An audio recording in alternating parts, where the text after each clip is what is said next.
जय जगन्नाथ। चलिए आज सुनते हैं एक और नई कथा, पंढरपुर मंदिर की पूर्ण कथा, जब भगवान विट्ठल स्वयं भक्त के पास आए। महाराष्ट्र के पंढरपुर में स्थित श्री विट्ठल रुक्मिणी मंदिर भारत के सबसे प्राचीन और प्रसिद्ध तीर्थ स्थलों में से एक है। इस मंदिर की महिमा और इतिहास अत्यंत दिव्य है। यह मंदिर केवल एक धार्मिक स्थल नहीं, बल्कि भक्ति और प्रेम का जीता जागता प्रमाण है। इस कथा के मूल में भक्त पुंडलिक की निस्वार्थ भक्ति है। पुंडलिक पहले कोई महान संत या भक्त नहीं था। वह एक साधारण युवक था जो अपने माता पिता का सम्मान नहीं करता। वह अपने जीवन में केवल सांसारिक सुखों और भोग विलास में लिप्त था। वह अपने माता पिता को बोझ समझता था और उनकी उपेक्षा भी करता था। लेकिन किस्मत में कुछ और ही लिखा था। एक दिन कुछ महान संत उसके गांव में आए। वे संत तीर्थ यात्रा पर थे और भगवान श्री कृष्ण के परम भक्त थे।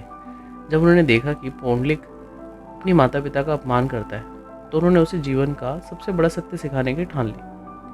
उन्होंने अपनी दिव्य दृष्टि से पुंडलिक को एक रहस्यमय दृश्य दिखाया। रात्रि के समय संतों ने पुंडलिक को एक स्थान पर पहुंचा दिया, जहां उन्होंने कुछ स्त्रियों को फटे पुराने वस्त्रों में खड़ा देखा। लेकिन जैसे ही वे नदी में स्नान करती, उनकी वेशभूषा उज्जवल और दिव्य हो जाती थी। पुंडलिक चकित रह गया और संतों से पूछा, ये कौन है? संतों ने उत्तर दिया, ये गंगा, यमुना और अन्य पवित्र नदियां हैं। ये संसार के लोगों के पापों को धोती है, लेकिन वे स्वयं तब तक शुद्ध नहीं होती जब तक कि वे किसी सच्चे भक्त की सेवा नहीं कर लेती। पुंडलिक ये सुनकर स्तब्ध रह गया। संतों ने आगे कहा, इस संसार में माता पिता की सेवा से बड़ा कोई धर्म नहीं है। यदि कोई व्यक्ति अपने माता पिता का आदर नहीं करता, तो वह कितनी भी भक्ति करे, वह अधूरी ही रहती है। अब पुंडलिक को अपनी भूल का एहसास हुआ। उसने अपने माता पिता को ही भगवान का स्वरूप मान लिया और उनकी सेवा में लग गया। पुंडलिक की निस्वार्थ सेवा और भक्ति इतनी प्रबल हो गई कि भगवान श्री हरि विष्णु स्वयं उनके दर्शन के लिए वैकुंठ से धरती पर आ गए। भगवान श्री हरि ने पुंडलिक के द्वार पर आकर पुकारा, पुंडलिक, मैं तुम्हारी भक्ति से प्रसन्न हूँ, तुम्हें दर्शन देने आया हूँ। लेकिन उस समय पुंडलिक अपने माता पिता की सेवा कर रहा था। उसने भगवान से बिना पीछे देखे ही कहा, प्रभु, मैं अभी सेवा में व्यस्त हूँ, कृपया थोड़ी देर प्रतीक्षा करें। भगवान आश्चर्यचकित रह गए। इतिहास में पहली बार किसी भक्त ने भगवान को प्रतीक्षा करने के लिए कहा था। लेकिन पुंडलिक के लिए माता पिता की सेवा ईश्वर की पूजा से भी अधिक महत्वपूर्ण थी।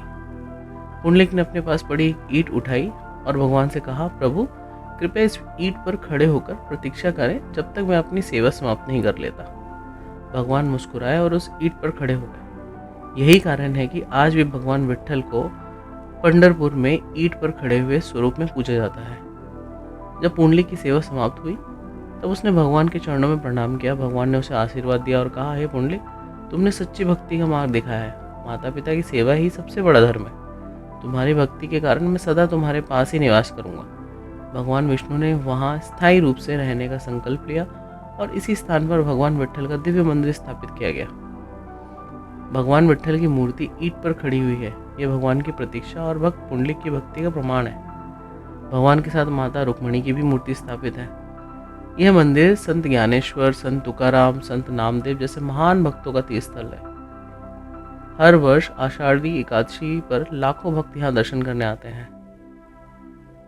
आज भी पंढरपुर में भगवान विट्ठल का प्रसिद्ध मंदिर स्थित है, जहाँ करोड़ों भक्त उनकी पूजा करते हैं। भक्तजन दूर दूर से आते हैं और इस पवित्र भूमि में प्रभु के चरणों को शीश नवाते हैं। इस कथा से हमें यह सीख मिलती है कि माता पिता की सेवा ही सबसे बड़ा धर्म है। सच्ची भक्ति वही है जो स्वार्थ रहित और संपूर्ण से परिपूर्ण हो। भगवान भक्त के प्रेम में बंध जाते हैं। ईश्वर प्रतीक्षा कर सकते हैं, लेकिन भक्त को अपने कर्तव्य से विमुख नहीं होना चाहिए। यदि ये कथा आपको अच्छी लगी हो, प्लीज शेयर एंड सब्सक्राइब। अपनी भक्ति को और दृढ़ करें।